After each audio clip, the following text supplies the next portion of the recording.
Halo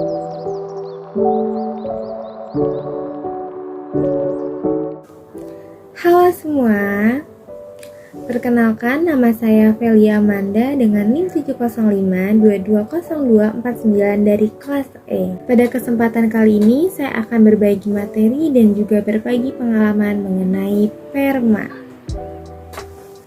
Sebelumnya, apa itu PERMA? PERMA merupakan konsep kebahagiaan. Menurut Seligman, terdapat 5 elemen kebahagiaan. Yang pertama ada positive emotion, yang kedua ada positive engagement, yang ketiga ada positive relationship, yang keempat meaning, dan yang kelima achievement. Oke, materi yang pertama yaitu positive emotion. Pembagian positive emotion ini berasal dari masa lalu, masa kini, dan juga masa depan seperti optimis dan hope. Saya percaya bahwa usaha tidak akan mengkhianati hasil. Dengan usaha yang sungguh-sungguh, optimis, dan percaya diri, tentu kita dapat melakukan berbagai hal dan menghasilkan sesuatu yang indah dan membuat kita senang atau happy. Nah, saat memasuki kelas 12 SMA, saya memiliki harapan dan keinginan untuk mendapatkan peringkat 1 di kelas, karena sebelumnya saya belum pernah mendapatkan peringkat 1. Biasanya itu peringkat 3 atau peringkat 4 saja. Nah, pemikiran ini membuat saya termotivasi dan berpikir optimis untuk mencapai hal tersebut. Lalu saat semester 1, saya memfokuskan diri untuk belajar dan meninggalkan beberapa kegiatan lainnya. Saya benar-benar berusaha semaksimal mungkin dengan belajar, diskusi, dan mengikuti beberapa les. Bahkan saya sampai sakit karena kelelahan. Saat ujian akhir semester tiba, saya percaya dan optimis bahwa saya bisa melewatinya. Sampai pada saat pembagian rapot, itu suasananya sangat tegang dan ternyata saya berhasil untuk mendapatkan peringkat 1 di kelas. Tentu saya tuh sangat bahagia. Begitu juga dengan teman-teman dan keluarga saya. Mereka mengatakan bahwa saya harus mempertahankan dan terus maju untuk semester depan. Sampai akhirnya saya pertahankan terus sampai ke semester 2 dan saya berhasil untuk mendapatkan peringkat 1 tingkat jurusan. Nah, tentu saya tuh sangat senang dan bangga banget terhadap diri saya sendiri. Saya merasa bahwa perjuangan saya selama SMA itu tidak sia-sia dan berakhir memuaskan. Saya percaya bahwa dengan adanya harapan dan optimis akan membuat hidup menjadi flow atau bahagia. Oke, materi selanjutnya adalah positive engagement. Positive engagement ini meliputi dunia kerja atau apa yang sedang kita kerjakan. Terdapat 3 pilar positive engagement. Yang pertama energi atau keinginan kuat untuk berusaha, lalu ada dedikasi, keterlibatan dalam pekerjaan, dan flow atau keadaan menyatu dengan pekerjaan. Seperti saat ini saya sedang mengerjakan tugas-tugas UTS yang banyak dan cukup hektik. Sejak sebulan yang lalu sih saya sudah mempersiapkannya dengan membuatkan list tugas apa saja yang harus saya lakukan. Dan dari masing-masing tugas yang diberikan, saya berusaha untuk mengetahui bagaimana sih cara pengerjaannya dan gimana cara tugasnya sehingga tugas ini tuh selesai gitu. Nah, ketika saya paham kayak harus buat buku saku, harus buat video, buat wawancara, dan lain sebagainya, saya memiliki energi atau keinginan yang kuat untuk segera melaksanakan tugasnya. Lalu pada sekitar 2 minggu sebelum UTS, saya melakukan pelaksanaan pengerjaan tugas, sehingga sejak 2 minggu yang lalu ini saya mendedikasikan diri saya dengan mengerjakan tugas-tugas apa saja yang bisa saya kerjakan terlebih dahulu. Hingga pada 2 minggu terakhir ini saya fokus mengerjakan tugas-tugas dan merasa flow atau merasa menyatu dengan pekerjaan yang saya lakukan, sehingga pada akhirnya saya dapat mengerjakan tugas dengan mudah dan juga dapat mengumpulkannya tepat waktu tanpa ada kendala.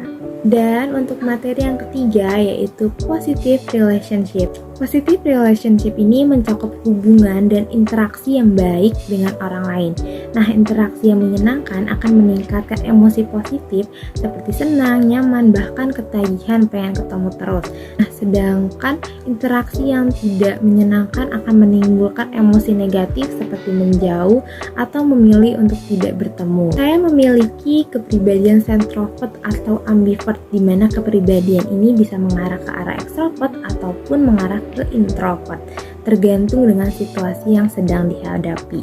Seperti ketika saya bertemu dengan teman, ketemu dengan sahabat saya, atau bahkan ketemu dengan pacar saya saya ini tuh merasa nyaman kan dengan mereka dan merasa senang gitu, sehingga saya dapat mengeluarkan sisi ekstrovert saya. Saya bisa bercerita banyak hal, tertawa sampai terbahak-bahak, bahkan kalau ketemu mereka tuh waktunya kayak sebentar dan pengen ketemu lagi gitu.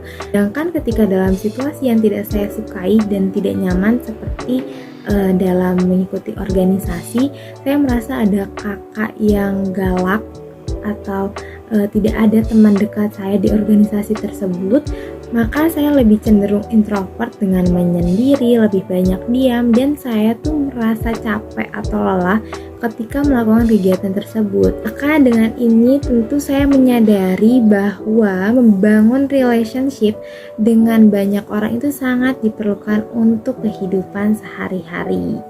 Dan pilar PERMA selanjutnya itu meaningful life. Nah, meaningful life ini tuh dengan mengetahui makna dan tujuan hidup. Saat ini saya masih memahami tentang arti dan makna dari hidup saya.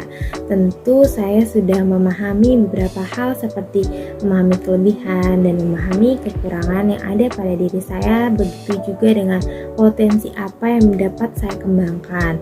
Nah, untuk tujuan hidup itu saya memiliki cita-cita menjadi psikolog. Nah, saat ini tentu saya sedang menjalani pendidikan S1 psikologi. Saya memiliki tujuan setelah itu ingin mengambil S2 psikologi dengan pendekatan psikologi klinis sebagai psikolog. Saya tahu bahwa hidup akan penuh dengan tantangan. Nah, dari tantangan tersebut saya akan mengambil dan menarik makna kehidupan untuk mencapai tujuan hidup saya. Lalu untuk PERMA yang terakhir yaitu achievement.